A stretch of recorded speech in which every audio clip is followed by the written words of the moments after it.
ஆண்டவரால் ஆசீர்வதிக்கப்பட்ட அருமையான தேவ ஜனங்களே, இன்று நாம் வாசிக்கக்கூடிய தலைப்பு என்னவென்றால் பள்ளத்தாக்கின் கொள்ளைக்காரன். அவர், அதாவது இயேசு, எப்பொழுதும் உயிரோடு இருக்கிறவராகையால் அவர்களை முற்றுமுடிய ரட்சிக்க வல்லவராயும் இருக்கிறார். எபிரேயர் 7வது அதிகாரம் 25வது வசனம்.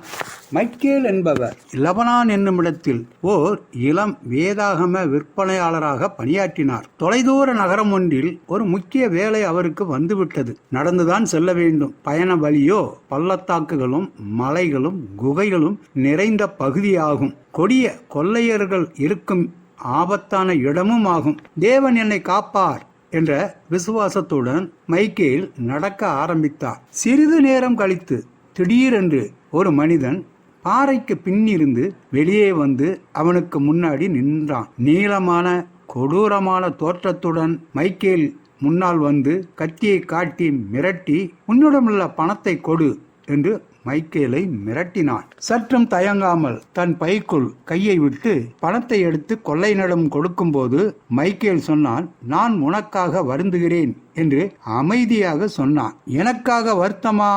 நீ உனக்காகத்தான் வருத்தப்பட வேண்டும். பணத்தை எடுத்த பின் உன்னை நான் கொன்று விடுவேன் என்பது உனக்கு தெரியுமா என்று கோபத்தில் அந்த கொள்ளையன் கொப்பளித்தான். ஆம், நீ என்னை கொன்று விடலாம். நான் மரிக்க ஆயத்தமே. இயேசுவை நான் அறிவேன். அவர் என்னை உயிர்த்தெழ செய்வார். நீ அவரை அறியாதபடியால், நீ மரிக்க ஆயத்தமாய் இராதபடியால் உனக்காக நான் வருந்துகிறேன் என்று கூறினான் அந்த இளம் தேவ மனிதன் மைக்கேல். மரணத்தை பற்றி உனக்கு பயமே இல்லையா?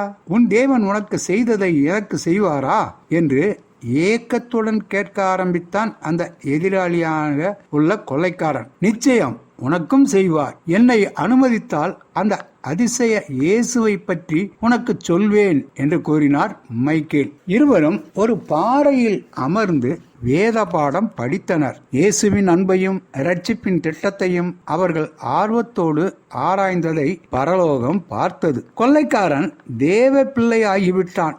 எவரையும் இரட்சிக்க இயேசு வல்லவர். எவரிடமும் இயேசுவை அறிவிக்க நம்மை வல்லவராக்குவதற்கு அவர் சர்வ வல்லவர். உங்களுக்கு ஒரு கொலை மிரட்டல் சூழல் ஏற்பட்டால் பயமின்றி நடுக்கமின்றி தேவனின் அன்பை பகிர்ந்திட உங்களால் முடியுமா?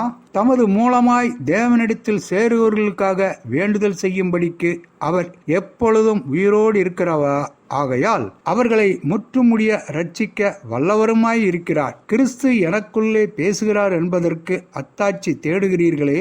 அவர் உங்களிடமாய் பலவீனர் அல்ல, உங்களிடத்தில் வல்லவராயும் இருக்கிறார். எபிரேயர் 7வது அதிகாரம் 25வது வசனம். ஆண்டவர் தாமே நம் அனைவரையும் ஆசீர்வதிப்பாராக. ஆமேன்.